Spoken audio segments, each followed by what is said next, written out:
And today and every day, I give thanks to this great country for all the undiscriminating opportunities it has given me throughout my 20 plus years here. Unlike our president, I do not apologize for America. I am so proud to have fought to become an American citizen. I was born and raised in Brazil, and I moved to the United States with my parents and my brother back in 1986. Our family came here legally to be a part of the American dream, and that's life, liberty, opportunity, and the pursuit of happiness. I did not come here to take advantage of the system or to change the system. I came here to live the system and to become part of the system. And through tough times, hard work, and without any government handouts, today I'm proud to say that my father is retired and I am living the American dream. I may not be the 1%, but you never know, I may get there. So as you can tell, my family and I, we have lived the dream, and I want to keep the dream alive for my children and grandchildren, for your children and grandchildren. During the 2008 presidential elections, just like so many of you, I decided that I had had enough. And for me, the moment was when Joe the plumber had the conversation with Barack Obama. I don't know if you remember that. When President Obama said to him that it was okay to redistribute the wealth around. Well, guess what, folks? It's not okay to redistribute the wealth around. That's not why I go to work every day. So at that point, I looked at my husband and I told him, I said, you can sit here and continue to scream at your TV, but I am no longer going to sip my latte. I'm going to do something about this, because I've had the opportunity as well as the misfortune to live outside American borders, and that it is my duty to get off the couch and fight for freedoms that our founding fathers put in place for us, which are currently being attacked and are being hijacked by this administration and Congress. So our economic and health and high unemployment rate have and will continue to be important issues of concern to all of us. If you think the economy is in trouble now, you ain't seen nothing yet. So President Obama and Congress are quickly destroying the economy of our nation with bailouts, cap and trade, stimulus bills, endless deficit spending, and now the takeover of our healthcare system, which is approved by no other than Fidel Castro, believe it or not. Don't be mistaken. The Chinese are paying close attention to what's happening in America. They are hedging against the obvious weakness they see in the American economy and the dollar. And if only the elite liberal media would do its job, this would not go unnoticed, folks. It should not go unnoticed.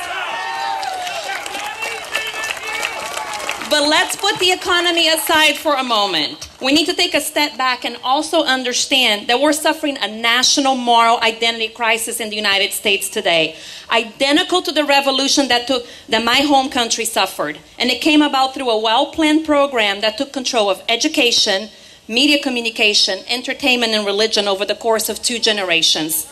These days, I find myself astonished as I see the correlation between what is happening in the United States under President Obama and Congress and what happened in Brazil and much of the rest of Latin America.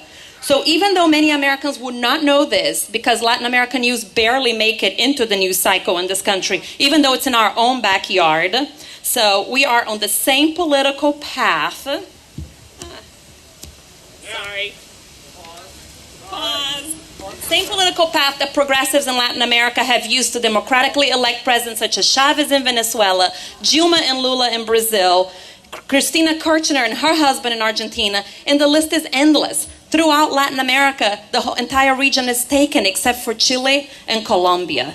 So the same tactics are being used here. Infiltration of the education system, implementation of class warfare ideology, voter fraud, brainwashing through mass communication, and most important, hollow promises to the lower economic class that will never be implemented due to the real and hidden agenda of these silver-tongued politicians that we have.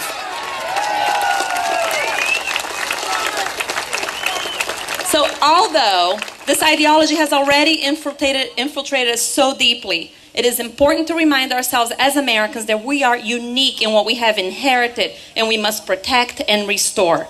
My call to you today is a call to education. It is a call to action. Folks, I'm happy to say that the grassroots movement is alive and kicking. An event such as this is a reaction to the minority that's stealing our country from us. I have hope, I'm an optimist, and I truly believe that the new Fair Deal is another step in the right direction. And I hope it will be a much needed legislative revolution for our nation. It's a bold, forward-looking reform agenda built around 4 pillars rooted in American principles. The 4 pillars highlighted in the new Fair Deal touch on all the reforms that I needed in order to get America back on track. 1, end corporate handouts. 2, tax fairly. 3, stop overspending. And finally, number 4, empowering individuals, which due to my background and what I went through in order to be where I am today is the nearest and dearest pillar to my heart. As an immigrant to the United States from Latin America, I'm saddened as I watch Hispanics and other minority communities, as well as Americans in general, building political ties with the progressives and the Democratic Party. But I'm not surprised. Today, due to time constraints, I'm only going to address how we can empower the Hispanic community to rely less on government and more on their individual capabilities. And I'll begin by pointing out the irony of all of this. A majority of Hispanics already hold personal values in direct contrast to the ideas of the progressive movement. Historically, Hispanics are the most conservative component of America's melting pot. We are individuals who praise God, we praise family and country above all things. We leave our homelands, often leaving loved ones behind, in order to build a better future for ourselves and our families. We come to America because it offers the greatest opportunity to work hard, make money, and dream big. We come to America to build a home for ourselves. We want to live the American dream. So what's going on in this country today? Why are Hispanics not with us? Republicans are getting it all wrong, folks, with the Hispanic outreach they have in place. Their efforts through a lens of political strategy when they should be focusing on values and community building. Hispanics are all about the community. They being the Republicans, dance television ads about economic statistics every 4 years and expect to grab the attention of families who are working multiple jobs to pay the bills. It's time to take a page from the Democrats' playbook and get out and organize at the community level. Educate people on the benefits of economic empowerment and take time to explain how free enterprise is actually the most compassionate agenda for the poor and the underprivileged, not government handouts. A few weeks ago, the FreedomWorks team held a training summit for over 80 grassroots leaders from about 22 states across the nation. We didn't talk about political campaigns or winning over the minority vote. The Hispanic population is not a voting bloc to chase, but we currently hold about 10% of the electorate. Instead, we spent the entire weekend talking about building a community outside of the political party system.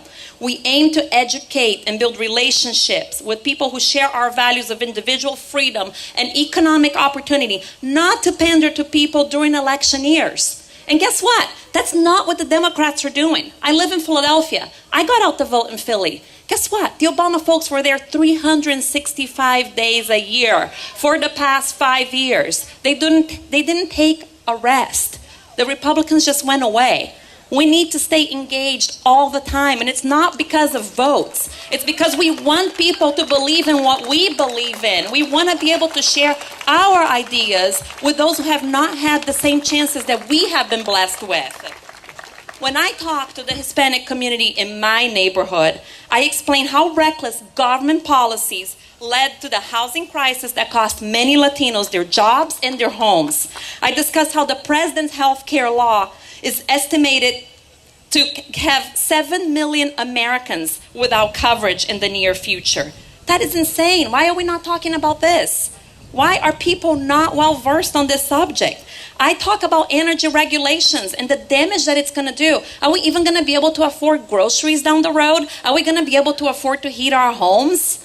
So, as Marco Rubio said in response to the State of the Union address, more government isn't going to help you get ahead. It's going to hold you back. More government isn't going to create more opportunities. It's going to limit them. And all we have to do is take a look at history. All we have to do is read a little bit. In the age of the internet, there's no excuse for us not to know what's going on in other countries. If we look at Europe, if we look at the Latin American region, our answers are all right there, because guess what? We are going down the same path if we don't make a change in the near future. We are running against the clock, folks. But like I said in the beginning, I am a true optimist, and I see a bright future for a strong relationship between Hispanics and the freedom movement. Both share the same core values, and the missing link has already been identified. All we must do is roll up our sleeves and get to work. So today, I challenge each individual here and each individual in the freedom movement to get off their couch and become ambassador for these ideas in your community. I'm not going to do this by myself. Me alone, I'm just a little me. I'm not the answer. We have to do it together as a team, as a community. Start talking to your families, your neighbors, your friends about these issues, because the Republican Party isn't going to do it for you. No more elevator talk. I always tell the activists in my state when I do trainings with them, stop doing the elevator talk. Don't ask about the weather. Talk politics. Talk about something that matters. Make a difference for your children and your grandchildren. So my parting thought to you today is that we need to regain control so that we can let the people and not the government once again govern our great nation. Remember, the government works for us. We do not work for the government. And if we don't have freedom, I speak from experience, we don't have life. I have left my homeland once. I refuse to do it again. And I refuse to let America go down the slippery slope. So I am going to continue to put up a fight indefinitely. Thank you so much, and God bless you.